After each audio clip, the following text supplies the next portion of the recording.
On change de sujet, on parle élection professionnelle, élection du 6 décembre, on en parle dans Causement Réunionnais.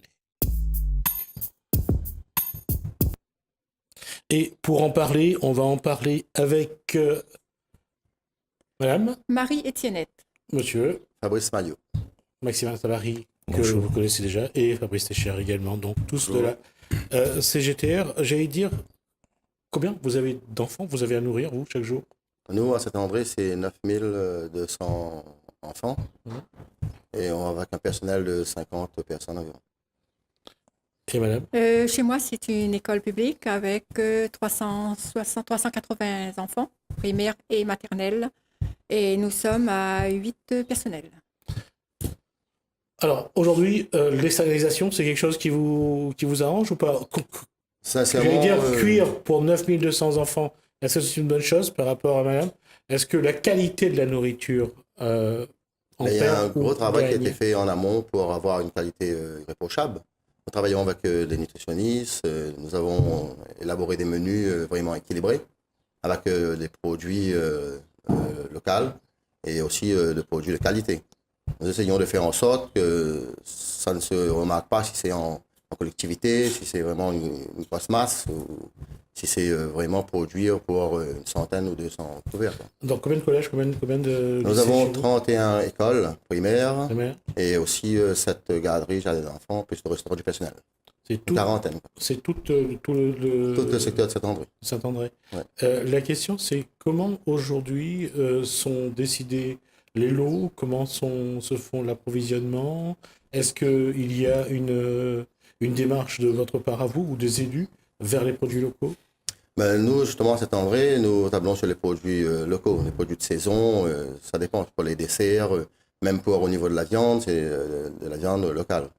D'accord. Tout est fait pour ça. Ça se passe pareil chez vous? C'est-à-dire que c'est vous qui commandez, c'est vous qui cuisinez sur place? On cuisine sur place, Mhm. mais on se fait livrer les marchandises, quoi. D'accord. Donc vous cuisinez. Vous avez le programme de la... Le la- menu, le oui. menu de la Le semaine. menu, c'est un nutritionniste qui le fait et nous l'envoie par la suite pour le mois. D'accord. Et d'après le menu, ben, on cuisine. D'accord. On va dire que c'est un chargé des affaires scolaires qui gère ça, C'est ça, qui oui. gère les commandes en tout cas. Oui. D'accord. Et pour vous, le repas est cuit à partir de quelle heure? Nous, c'est à partir de 5 heures du matin. Et jusqu'à quelle heure vous commencez à livrer? Nous commençons à livrer à 9h30. Donc c'est par camion réfrigéré? Camion réfrigéré, oui, voilà. Donc on veille toujours que la chaîne Dans les- du froid... Le conteneur isotherme, nous veillons vraiment que la température ne soit pas soit respectée, quoi. D'accord. C'est vous qui cuisez le riz ou ce sont les établissements Nous qui... cuisons le riz aussi. Vous cuisez le riz C'est aussi? 360 kilos par jour. Donc vous livrez tout, Nous, tout c'est fait, en quoi. légion chaude et tout est fait jour le jour. D'accord. C'est quelque chose de bien ou pas quand on regarde l'évolution de la restauration scolaire? Ben, pour moi, enfin, c'est mon avis personnel, c'est quelque chose de très bien. Parce qu'on cuisine jour pour le jour et aussi on essaie de faire en sorte que la qualité des repas soit vraiment, Mais vraiment est-ce exemplaire. que les enfants mangent? Les enfants, oui, les enfants mangent correctement, on va dire. C'est-à-dire que quand on parle de gaspillage alimentaire, il y a aussi ce qui reste des... Voilà, Dans il y les a assiettes. aussi ce qui reste dans les assiettes. Mais après ça, c'est difficilement gérable.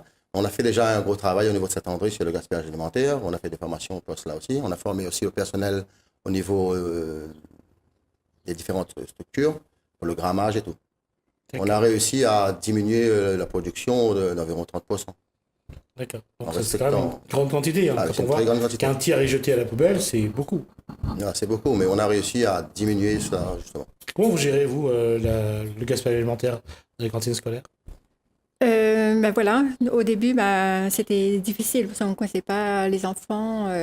Mais d'après le gaspillage qu'ils font la première semaine, c'est là qu'on a fini par diminuer les doses Les quantités? les quantités de nourriture. Oui.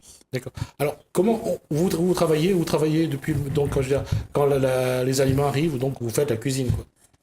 Oui, il peut arriver le jour comme la veille. Et on rentre à 7h30. Et c'est là qu'on commence à faire les préparations chaudes, préparations froides, voilà, sur place, dans notre cuisine. Et nous sommes à 8 pour gérer 8, mais compris la responsable. Et c'est de 7h30 qu'on commence à gérer jusqu'à 14h30. D'accord. Maximin Savary et Fabrice Técher, il y a deux méthodes de travail. Il y a l'externalisation vers la cuisine centrale, cuisine en grande quantité, 900 repas jour et 360 repas dans le côté. Est-ce qu'il faut aujourd'hui favoriser cette externalisation, c'est-à-dire cuire en quantité et distribuer, ou est-ce qu'on conserve la qualité et la fraîcheur des repas et des produits, ou est-ce qu'il faut maintenir ce qui malheureusement est de plus en plus rare, c'est-à-dire que les écoles gardent encore la main sur la cuisson? Le problème, l'environnement économique veut que ce système-là évolue. Vous avez été, vous, je crois, chargé des achats, je crois. J'étais à l'époque, avant 2001, j'étais gestionnaire des restaurants scolaires de la ville de Saint-Pierre. En même temps, président des gestionnaires de l'association des gestionnaires du département et coordonnateur du groupement de commandes qui était adossé à la préfecture. Le souci de maintenant, il y a une évolution. L'évolution première, on a été impacté, les communes ont été impactées par ce qu'on appelle les contrats aidés. Donc, il y a une baisse de main-d'œuvre. Ça, c'est la première chose. Deuxième chose, c'est le personnel, former le personnel et surtout l'évolution. Quand on parle d'enfants qui mangent, nous on parle de convives. Ces convives-là ont de nouvelles habitudes. On est impacté avec l'environnement économique et social. C'est-à-dire, il y a le McDo, il y a tout ça qui influe sur la façon de manger des enfants. S'agissant de l'organisation, face à cela, la baisse des dotations de l'État vis-à-vis des collectivités nous incombe à trouver des solutions pour pouvoir que la production reste une production autogérée, c'est-à-dire par les collectivités. Et nous constatons que ce soit dans l'Est, dans le Sud ou dans l'Ouest ou au Nord, il y a sur un même territoire 3 opérateurs différents, à savoir les mairies, le département et la région. C'est-à-dire, suite aux lois de décentralisation, la compétence restauration pour les lycées a été donnée à la région et les collèges au département. Donc, ce qui fait qu'aujourd'hui, pour un même type de prestation, on a 3 unités de production. On peut avoir l'unité de production centrale, c'est-à-dire une cuisine centrale mairie, une cuisine centrale département, une cuisine centrale régionale. Donc aujourd'hui, là, le souci, c'est de dire que l'argent manque. Il faut être plus efficace. Donc, il y a lieu de créer une unité de gestion nouvelle. Nous, au niveau de la CGTA, on propose la création d'un groupement d'intérêt public, soit par micro-région, soit à l'échelle du département. Un groupement d'intérêt public géré par des privés ou par du public? Par le public. D'accord. Pourquoi? Ça permet la région et le département ont hérité du transfert des TOS. Les TOS qui étaient des employés, des fonctionnaires d'État, ont été, suite au transfert de la compétence à la région et au département, ont été transférés là-bas. Donc il faut garder le statut de ces personnes-là. Et dans les mairies, on a aussi des agents qui sont titulaires. Donc un groupement d'intérêt public va permettre de garder le statut de ce personnel-là. Et ce groupement d'intérêt public va gérer là où la région, c'est-à-dire le lycée est performant, il va livrer les mairies et le collège. Là où le collège est performant, il livre les autres collectivités. Idem pour les municipalités. Et je rappelle, avant le schéma de modernisation de la restauration scolaire à la fois dans les collèges et lycées, nous, mairies, moi j'ai assisté en tant que gestionnaire à l'époque, on livrait les collèges sous forme de convention de bouche. C'est-à-dire on était plus équipés et les collèges n'avaient pas de moyens de fabriquer leur repas. Et donc on souhaiterait que ce soit remis en place. Puis après, quand M. Maillot nous parle de la production au jour le jour, aujourd'hui, les règles en matière d'hygiène sont draconiennes, évoluent en fonction des textes européens. Donc, il faut qu'on couvre le personnel, qu'on couvre également les enfants en matière de sécurité alimentaire. Et pour ce faire, nous allons nous acheminer bien évidemment vers ce qu'on appelle la liaison froide. La liaison froide, c'est-à-dire un jour à l'avance, on cuit le repas, ça permet d'avoir au gestionnaire, au chef de production que est M. Maillot, de programmer sa production sans avoir à se soucier d'une absence ou quoi que ce soit, puisqu'il aura pris de l'avance. Parce que s'il a un repas à faire compliqué pour faire, et qu'il le matin il arrive, il lui manque 2 cuisiniers, eh ben il aura des difficultés à produire en heure et en temps et en quantité. Donc il faut qu'on y aille. Et après, il nous a parlé des produits locaux. Et là, nous disons, il faut qu'on change de mode de production. C'est-à-dire, au lieu d'avoir la salle de préparation froide, la salle de légumes, on prend que des produits de 4e gamme, c'est-à-dire des produits prêts à emploi. Et cette 4e gamme. Ce qui implique un conditionnement en amont. Ça implique que les agriculteurs se diversifient. Ils sont impactés par la baisse des quotas sucriers. Qu'ils se diversifient et en fonction d'un cahier des charges, ils approvisionnent une unité de transformation de produits en 4e gamme à créer, soit par le biais du marché de gros, ou autre SEM, etc. Et ils livrent à cette unité de transformation qui fait des salades pré-emploi, la viande pré-emploi, et M. Maillot, par exemple, en tant que cuisinier, il n'a qu'à ouvrir un sachet, il fait. Et là, on passe à une cuisine dite d'assemblage. Et le personnel nécessaire qu'on avait besoin, qui était issu des contrats aidés, et bien, vont retrouver des embauches sur l'unité de transformation des produits en 4e gamme. Et le personnel à l'intérieur, ils vont se former pour être à même plus près des enfants. Et comme vous parliez tout à l'heure du gaspillage, il y a à mettre en place ce qu'on appelle l'étape de popularité, c'est-à-dire quel repas, en concertation avec le nutritionniste, quel repas passe le mieux, quelle salade passe le mieux, parce qu'on fait de l'éducation alimentaire. Et l'éducation alimentaire, quelquefois, on est obligé de se substituer aux parents.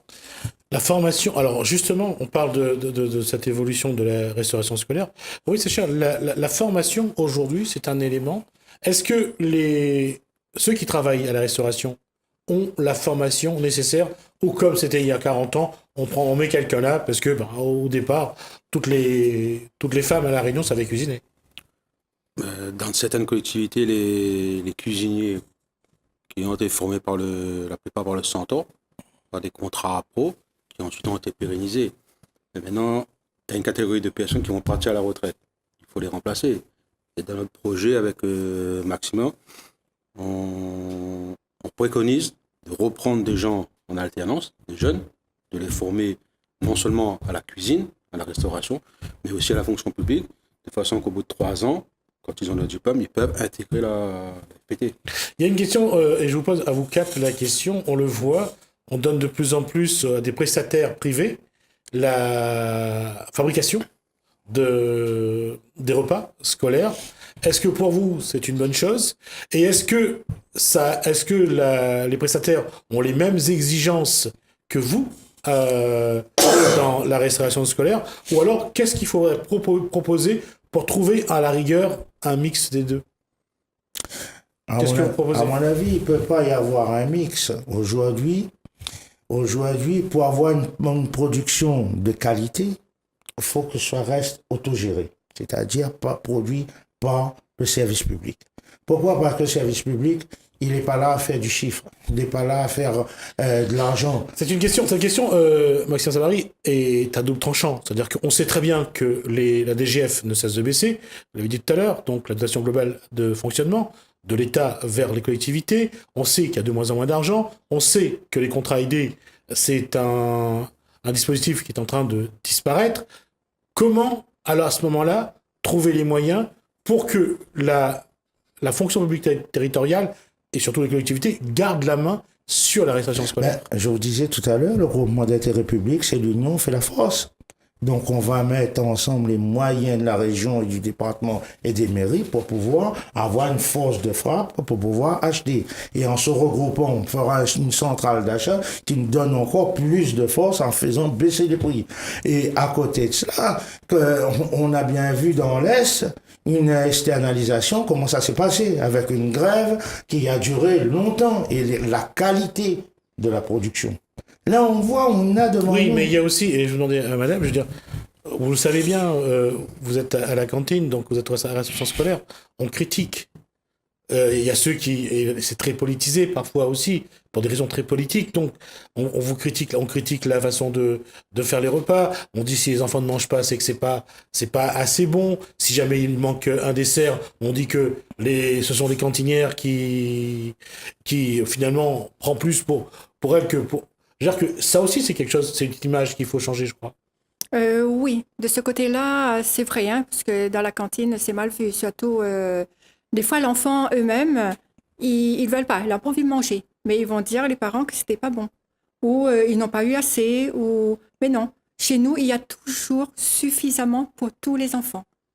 Et que ce soit, peu importe le repas, hein, entrée, plat, Comment dessert. vous vivez ces critiques qu'on vous adresse parfois, ou parfois qui viennent des élus en disant on a dit ça, parce qu'un élu, quand il a entendu quelque chose dans la rue, il vient tout de suite vous passer le plat, quoi. Oui, mais voilà, l'élu, ils nous comprennent. Par rapport, mais il sait que c'est pas vrai. Nous-mêmes, tout ça nous passe au-dessus. On sait qu'on a donné suffisamment aux enfants, qu'ils ont eu tout ce qu'il y avait à avoir. Et les critiques en dehors, ça nous passe au-dessus. D'accord. C'est vrai aussi pour vous. Je veux dire que, vu que vous faites 9200 repas par jour, vous n'avez pas de retour sur la qualité de vos Nous repas. avons des retours, comme de quoi la restauration scolaire Saint-André, c'est vraiment, ça a été amélioré. Et il y a aussi les critiques, mais les critiques qui viennent assez souvent, c'est la veille des élections ou c'est après l'élection d'un nouveau maire. Ben, nous, on est là pour faire un travail dans la fonction publique. Nous, comme on dit tout le temps, on est très utile. Parce qu'à chaque fois, il y a des alertes cycloniques, par exemple, s'il y a des gens qui sont comment dirais-je, qui sont sinistrés.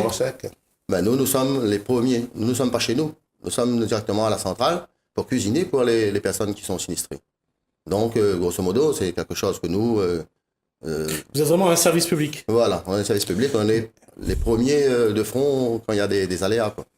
À chaque fois qu'il y a des gens qui sont dans des... Sans d'hébergement.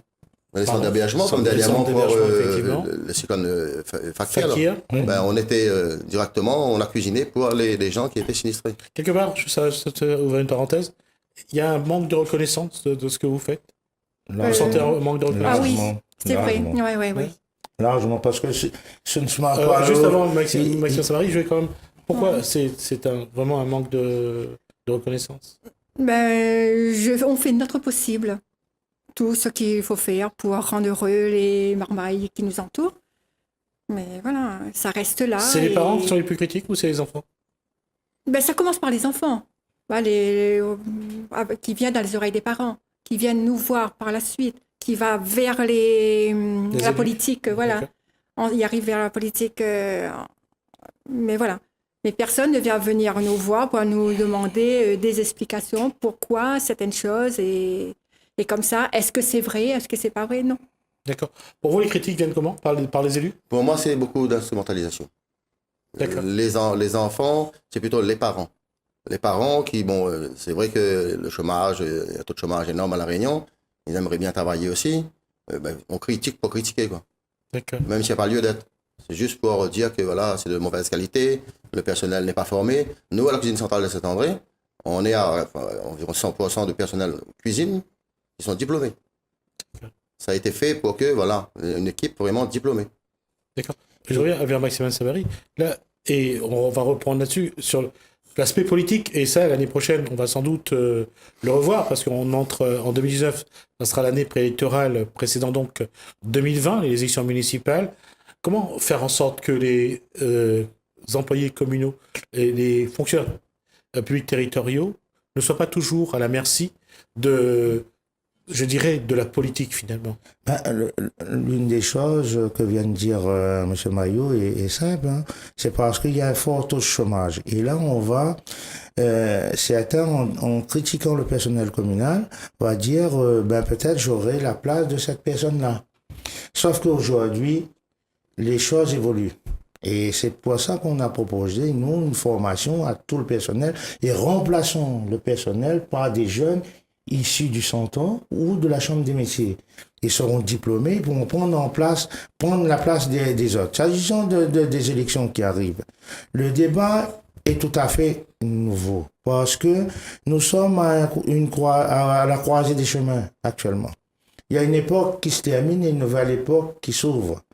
Aujourd'hui, nous disons d'une part, les employés communaux seront moins exposés parce que pour la première fois, les élections professionnelles ont lieu avant les élections municipales. Ça veut dire que le fait de la cohorte, la chasse aux sorcières qu'on a connue dans les années 80-90, où on entrait dans les cantines, on tirait le personnel, on mettait dehors, c'est terminé.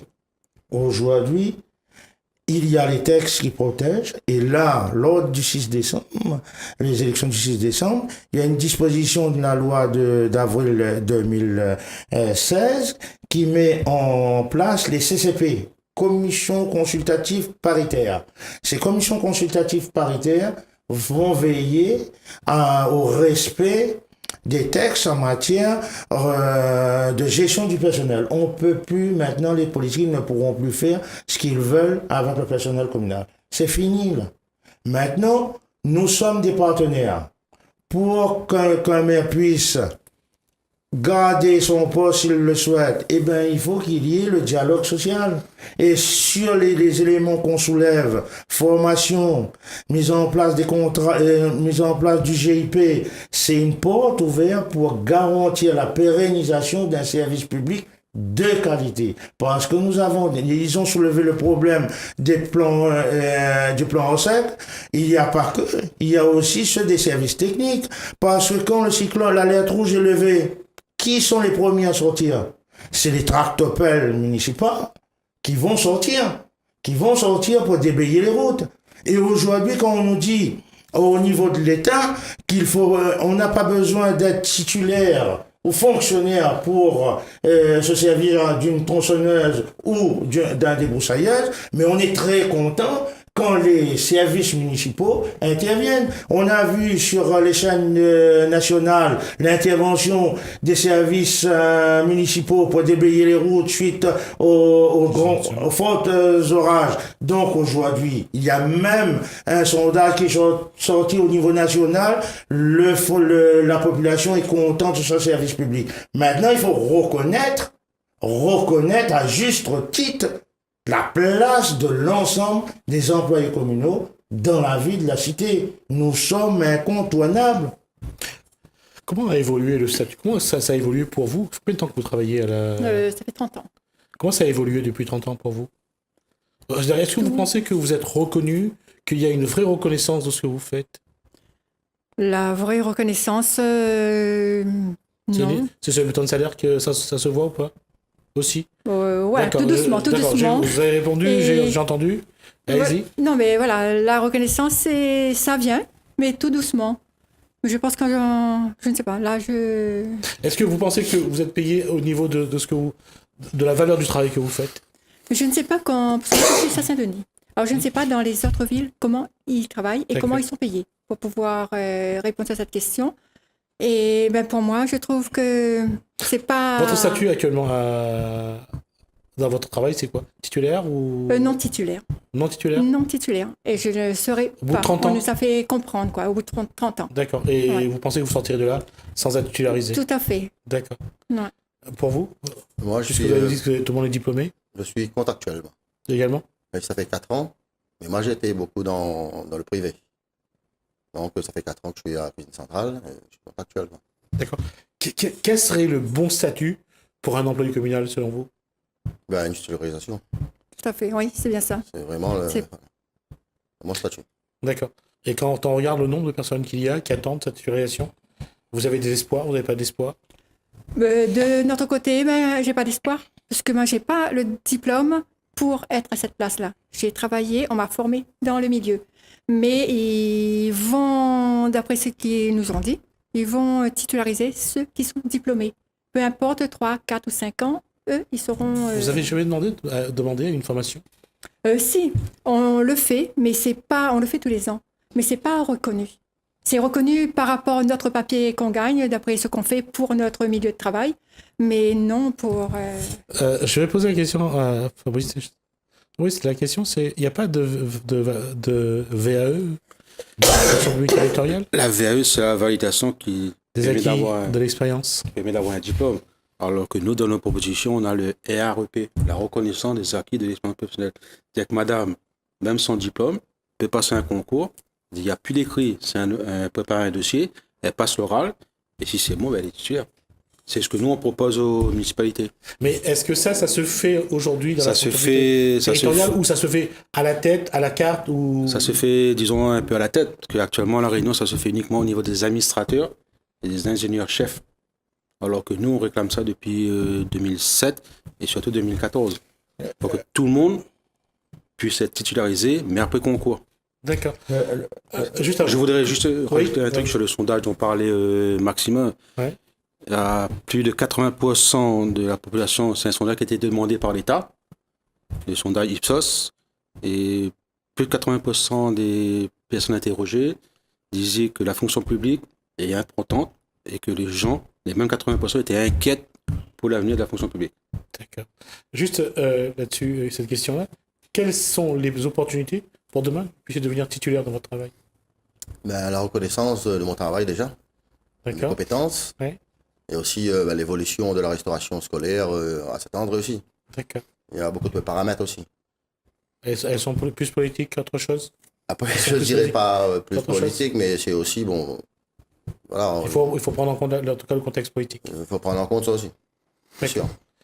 La question est toujours posée, Maxime Savary, on le voit. On a toujours essayé de comprendre comment donner un statut, un vrai statut aux fonctionnaires territoriaux, aux fonctionnaires publics territoriaux. Ça fait des années et des décennies qu'on en parle. On n'a toujours pas trouvé. Et je ne pense pas que les prochaines élections apporteront la solution. Est-ce qu'il y a un moyen de trouver, comme on a fait par exemple pour les CDI d'ordre privé dans la fonction publique, trouver un statut bâtard, illégal dans le cadre réglementaire, mais que tout le monde accepte, et que c'est parce que ça arrange tout le monde. Mais comment faire aujourd'hui pour qu'il y ait un vrai statut pour les employés communaux, les employés de la fonction publique territoriale? Ce que vient de dire Fabrice, je vais préciser le contour de la loi de 2007, de 2 février 2007, a permis la mise en place du REP. C'est-à-dire, au lieu d'avoir le concours traditionnel, on a la production d'un dossier retraçant le parcours de l'agent.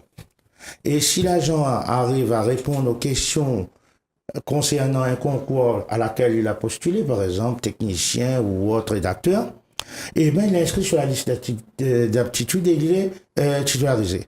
Ça nous permet quoi? De respecter les statuts, c'est-à-dire le statut qu'on entre dans la fonction publique, c'est pas le concours. Donc, premier point. Deuxième point, ça permet également, c'est une chose qui existe dans la fonction publique d'État, l'éducation nationale, les ministères de l'Intérieur, etc. Pourquoi ils le peuvent, ils mettent en pratique lors des concours? Parce qu'ils ont un ministre de tutelle. Or, la fonction publique territoriale n'a pas de ministère de tutelle. Donc, il faut un décret du Premier ministre. En discutant avec le préfet il nous a dit que le gouvernement est tout oui. Il est d'accord avec ce que nous proposons. Sauf que, sur le territoire de La Réunion, il y a seulement que la CGTR qui propose cette affaire depuis 2014. Depuis les élections de 2014, on est en train on a fait des courriers, etc. On a rencontré des parlementaires pour faire avancer notre doléance. Aussi, nous profitons que vous nous donnez l'antenne pour lancer un appel à tous les agents non titulaires.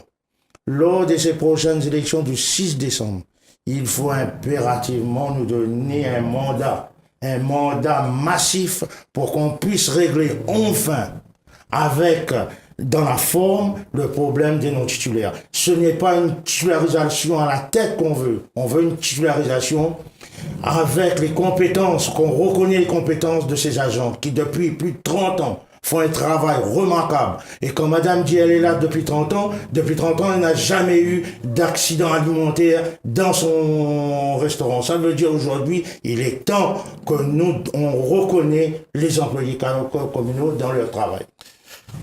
Sur ces mots-là, on aura l'occasion de revenir sur le statut à donner jusqu'au 6 décembre. On reparlera du devenir du statut des employés de la fonction publique territoriale.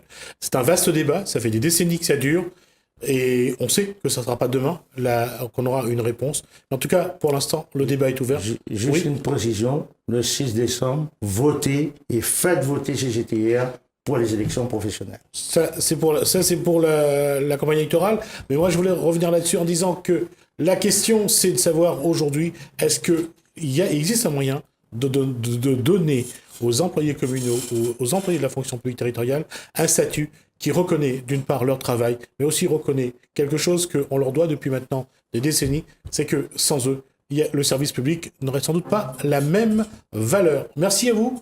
Merci à vous également de nous avoir suivis.